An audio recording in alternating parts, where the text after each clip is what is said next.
प्यारे विद्यार्थियों, एक बार फिर से हम आपके साथ में हैं। 12वीं भूगोल के मानव भूगोल के मूलभूत सिद्धांत की पुस्तक जो है उसका अध्याय 2 का टॉपिक प्रवास, ये हम लोग आज चर्चा करने वाले हैं। आप लोग पहले भी इस वीडियो इससे संबंधित वीडियो देख चुके होंगे। प्रवास का वीडियो है हमारा, ठीक है, लेकिन वो बना था रुक जाना नहीं कि विद्यार्थियों के लिए उसमें पर्याप्त लाइटिंग साउंड उसकी दिक्कत है, उस वजह से हमने ये नया वीडियो इसका बनाया है। आप लोग देखिए और लाभ लीजिए। अब हम लोग जो है इस पर चर्चा करते हैं, प्रवास क्या होता है। प्रवास कहलाता है जब व्यक्ति एक स्थान से दूसरे स्थान की ओर अपनी ज़रूरतों को पूरा करने के लिए स्थानांतरित होता है, मतलब आता है या जाता है। अब कैसे आता है और जाता है आपकी पुस्तक में एक बिहार के व्यक्ति की कहानी लिखी है कि वह बिहार का व्यक्ति छत्तीसगढ़ जाता है और वहाँ पर बिहार कहाँ पर है? भारत का एक राज्य यहाँ पर, ठीक है। ये कहाँ जाता है? भारत के दूसरे राज्य पे, छत्तीसगढ़ पे। और यहाँ पर जो है भिलाई लोहा इस्पात कारखाना है, वहाँ पर नौकरी करता है। इसके 3 बच्चे होते हैं। 3 बच्चों में से जो है ये एक बच्चा मुंबई प्रवास कर जाता है, एक बच्चा अमेरिका चला जाता है, मतलब भारत से कहाँ चला जाता है? अमेरिका चला जाता है, और एक और बच्चा कहीं दूसरे स्थान पे चला जाता है। मतलब यहाँ देखिए, आप प्रवास की अगर दिशा की बात करें, उसी का एक बच्चा कहाँ पर है? मुंबई में है, मतलब यहीं पर बिहार है। बिहार से कहाँ चला गया वो? छत्तीसगढ़। और छत्तीसगढ़ से उसके बच्चे कहाँ चले गए? मुंबई चले गए। एक बच्चा मुंबई चला गया, एक बच्चा कहाँ चला गया प्रवासित होके? अमेरिका चला गया, ठीक है, रोजगार की तलाश में। और एक और बच्चे का कहीं है जिक्र।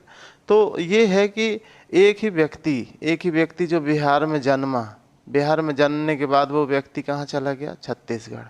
और छत्तीसगढ़ जाने के बाद उसके जो बच्चे हैं वो कहाँ कहाँ चले गए? अमेरिका चले गए, मुंबई चला गया। मतलब ये कहानी हमें ये चीज़ बताती है कि लोग अपनी ज़रूरतों के लिए, रोजगार की प्राप्ति के लिए अपने गंतव्य, मतलब जो उद्गम स्थान है जहाँ पे व्यक्ति का जन्म होता है या जहाँ का व्यक्ति है मूलतः, वहाँ से व्यक्ति क्या करता है? दूसरे स्थान की ओर चला जाता है। तो मूल स्थान है, उद्गम स्थान कहलाएगा, लेकिन वहाँ से व्यक्ति दूसरी जगह चला जाएगा तो वो कहलाएगा उसका गंतव्य स्थान। समझ ही गए होंगे आप इस बात से। तो यहाँ पर हम सिर्फ ये बात बताना चाहते हैं कि व्यक्ति अपनी ज़रूरतों के लिए या रोजगार की तलाश पे या अच्छी सुविधा के लिए एक स्थान को छोड़कर दूसरे स्थान की ओर चला जाता है, तो हम उसे क्या कह देते हैं? प्रवास कह देते हैं। अब इसको हम प्रवास का अर्थ आपको पूछा जाए तो आप लिख ही लेंगे। प्रवास का अर्थ, प्रवास साधारण भाषा में, प्रवास को साधारण भाषा में स्थानांतरण कहा जाता है। स्थानांतरण कहा जाता है। इसमें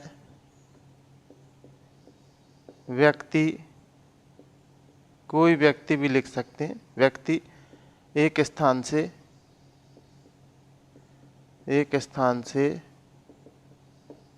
दूसरे स्थान के लिए, दूसरे स्थान की ओर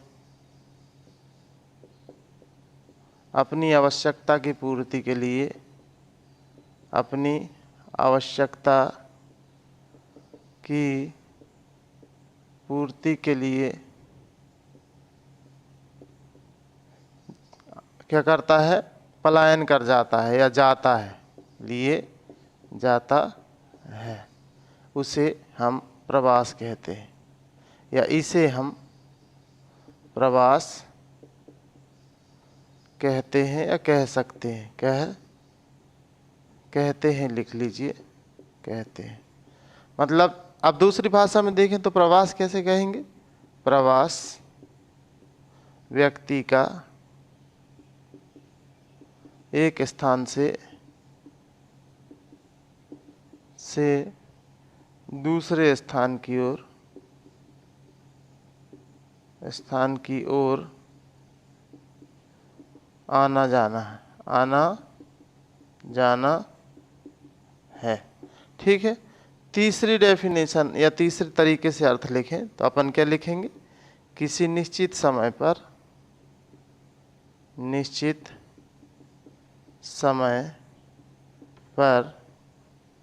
किसी देश में व्यक्ति का एक स्थान से दूसरे स्थान की ओर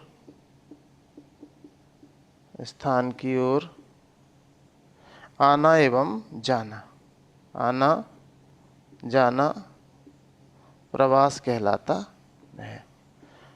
अब आप देखिए, अलग अलग हमने बातें बताई, मतलब एक ही है। सार्थक बात करें तो एक ही है। कोई व्यक्ति अपने स्थान से चला जाता है या किसी दूसरे स्थान से आता है। ठीक है। अपनी ज़रूरतों को पूरा करने के लिए, तो क्या कहलाएगा? प्रवास कहलाएगा। अब प्रवास जो है, इसकी बात करें तो इसके दो स्थान होते हैं। अरे ये क्यों मिट गया? चलिए, दो स्थान क्या होता है? जैसे कि अभी बिहार के व्यक्ति की कहानी बताए, तो बिहार का जो व्यक्ति है, जो यहाँ से ट्रांसफ़र हुआ बिहार से, कहाँ गया? छत्तीसगढ़। तो ये क्या कहलाएगा? इसका उद्गम स्थान। जिस स्थान से वह व्यक्ति गया, ये कहलाएगा उद्गम स्थान। जिस ओर बह गया तो वो कौन सा स्थान कहलाएगा? गंतव्य स्थान। याद रखिएगा, बहुत सरल बात है। फिर प्रवास की बात करें तो प्रवास कितने तरीके से हो सकता है? 3 तरीके से। स्थायी हो सकता है, अस्थायी होता है और मौसमी होता है। देखिए, इसको समझ लीजिए। एक व्यक्ति किसी स्थान की ओर जाता है, लेकिन वहाँ पर उसे पर्याप्त सुविधा मिलती है, वहीं अपना घर बना लेता है और वहीं बस जाता है। ठीक है। फिर वो कभी अपने मूल स्थान की ओर नहीं लौटता है, तो वो कहलाता है स्थायी प्रवास। ठीक है।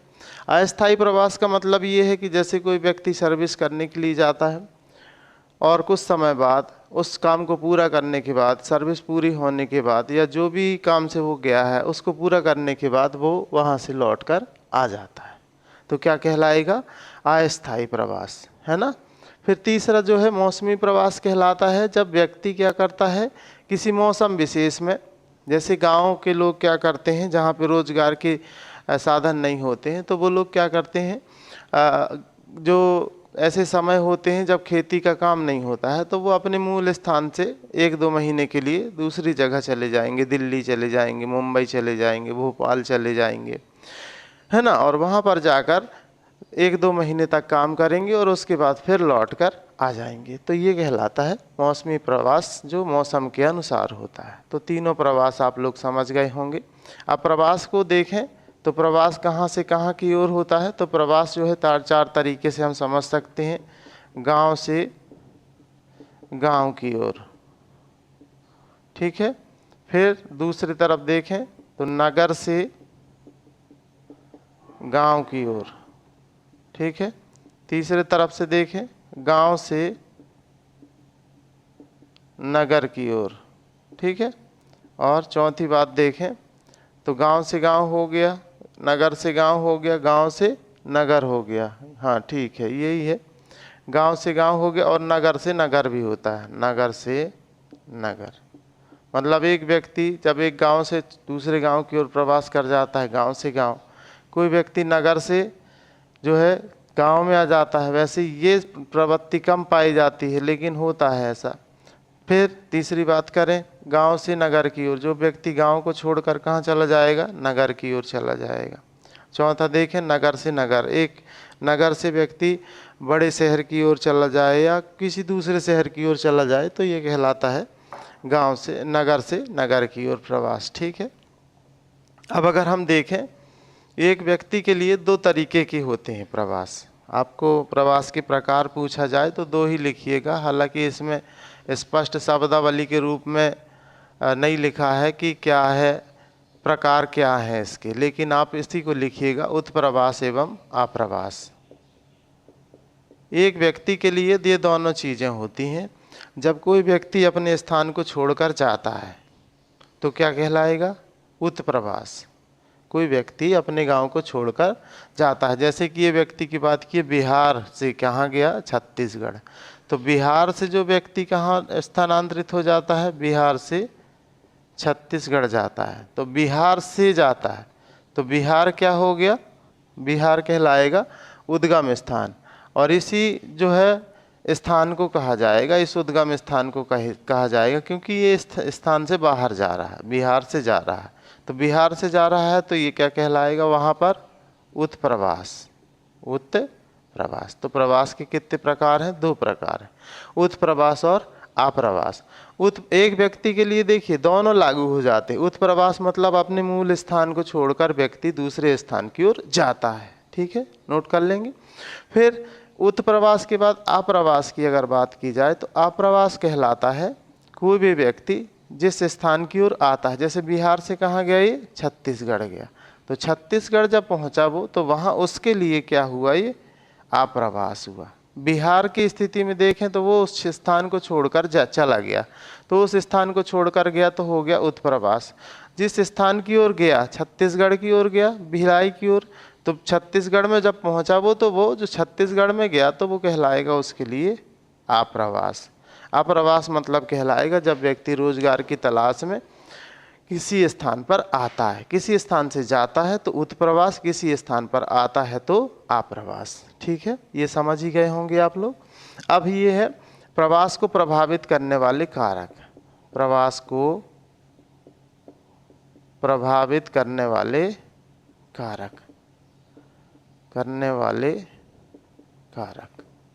प्रवास को प्रभावित करने वाले जो कारक हैं वो 2 कारक हैं। एक होता है प्रतिकर्ष कारक और दूसरा होता है अपकर्ष कारक। प्रतिकर्ष कारक और अपकर्ष कारक क्या कहलाते हैं, जिस कारण से व्यक्ति अपने मूल स्थान को छोड़कर चला जाए। जैसे रोजगार की तलाश में जा रहा है, तो रोजगार की तलाश में जा रहा है तो रोजगार एक कारण हुआ। क्या कारण हुआ, रोजगार।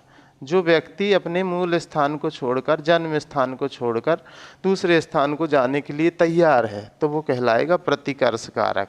ठीक है, जैसे शिक्षा, अपने बच्चों को अगर पढ़ाने के लिए कोई व्यक्ति जा रहा है तो कौन सा साधन कहलाएगा, शिक्षा।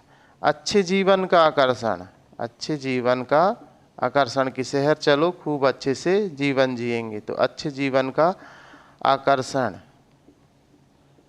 ठीक है, ये सब कारण होते हैं जिसके कारण से व्यक्ति क्या करता है, अपनी जगह को छोड़कर चला जाता है ना। अब यही फैक्टर दूसरी जगह देखिए अपकर्ष कारक का काम कर रहे हैं। जैसे कि कोई व्यक्ति गांव से शहर की ओर गया, तो गांव से शहर की ओर गया तो गांव से उसको क्या हो रहा है, अरुचि उत्पन्न हो रही है। और कहाँ जा रहा है, शहर की ओर, वहाँ पे उसको रुचि उत्पन्न हो रही है उस स्थान पर जाने के लिए। तो वो जो स्थान है वो कहलाएगा, मतलब ये जो कारक है रोजगार दोनों में काम आएगा, प्रतिकर्ष भी है और अपकर्ष कारक है। एक जगह रोजगार प्राप्त नहीं हो रहा है इसलिए यहाँ से जा रहा है, और दूसरी जगह इसको रोजगार प्राप्त हो रहा है तो ये उस स्थान पर जा रहा है।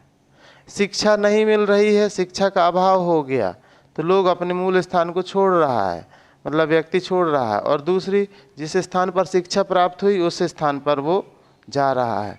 तो मतलब अपकर्ष कारक भी वही हो सकता है, और लेकिन यहाँ पर हो सकता है अभाव, और यहाँ पर हो सकता है उसको वो सुविधा मिल जाए। शिक्षा की बात करें तो शिक्षा के कारण, अभाव के कारण छोड़ रहा है, और दूसरी जगह में वही चीज़ उसको प्राप्त हो रही है, अच्छी शिक्षा। यहाँ शिक्षा का अभाव, अच्छे जीवन का आकर्षण, गांव में उसको अपनी जिस स्तर का वो व्यक्ति है या सोच रहा है कि मैं बहुत उत्तम कोटि का व्यक्ति हूँ तो मैं गांव के लोगों के साथ में नहीं रह पाऊँगा, या कई लोगों के पास जैसे ज़्यादा संपत्ति हो तो वो लोग सोचते हैं कि शहर चले जाओ तो बच्चों की सुविधा मिल जाएगी, सभी चीज़ें और रहन सहन उनका सुधर जाएगा, तो ये कारण से भी लोग छोड़ देते हैं।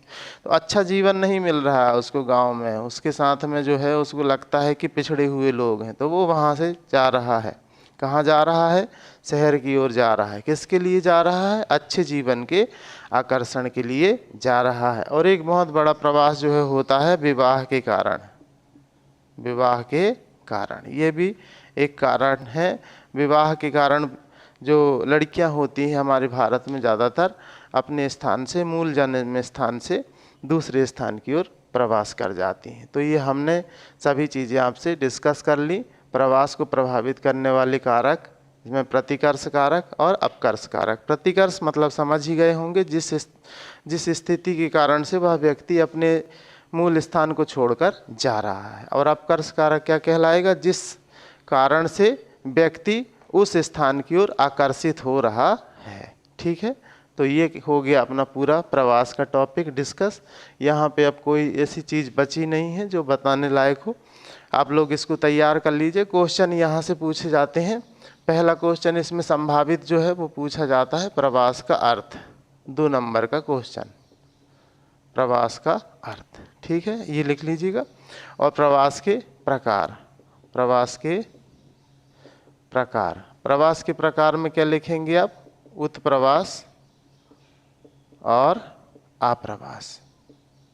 ठीक है, ये 3 नंबर के क्वेश्चन में आता है प्रवास के प्रकार। और 2 नंबर का क्वेश्चन अलग ही आता है, उत्प्रवास से आप क्या समझते हैं या आप्रवास से क्या समझते हैं। यहाँ पर इस तरीके के क्वेश्चन बनाए जाते हैं। ठीक है, और लॉजिकली क्वेश्चन पूछ ले कि व्यक्ति क्यों अपने मूल स्थान को छोड़कर जा रहा है, तो आप लिख दीजिएगा। समझ लेंगे तो कोई दिक्कत नहीं होगी। समझिए, लिखिए अपनी भाषा में, कोई दिक्कत नहीं है। आप समझें बस, बाकी कोई समस्या आपको नहीं होगी। आप सीखिए। ठीक है, बहुत बहुत धन्यवाद आप लोगों को।